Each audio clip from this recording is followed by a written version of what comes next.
మనిషికి ప్రతి ఒక్కరికి ఏదో ఒక భయం వెంటాడుతున్నటువంటి పరిస్థితులు, బ్రతుకు భారమైనటువంటి పరిస్థితులు, ఎలా బ్రతకాలి అనేటువంటి భయముతో కూడినటువంటి పరిస్థితులు, ఈ సమస్య నుండి ఎలాగ బయటికి రావాలి, ఈ పరిస్థితులు నన్ను విడిచి ఎప్పుడు పోతాయి అనేటువంటి భయాలతో ఒకవేళ నువ్వు ప్రభు సన్నిధి కూర్చున్నట్లయితే నీ భయములన్నిటినీ పోగొట్టేవాడు నీ దేవుడు.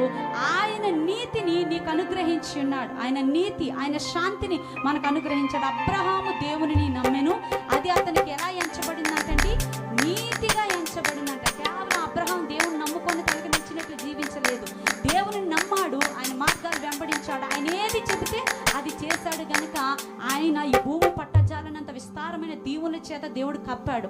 ఈ దినాన మనల్ని కూడా ఆయన ఆశీర్వాదాల చేత కప్పాలని ఆశపడుతూ ఉన్నాడు కదా, కనుక పరిపూర్ణమైనటువంటి స్థితిలోనికి నడిపించాలనుకుంటున్నాడు. కనుక నీవు దేవుని నమ్మి ఆయన మార్గాలు అనుసరించి మారు మనసుకు తగినటువంటి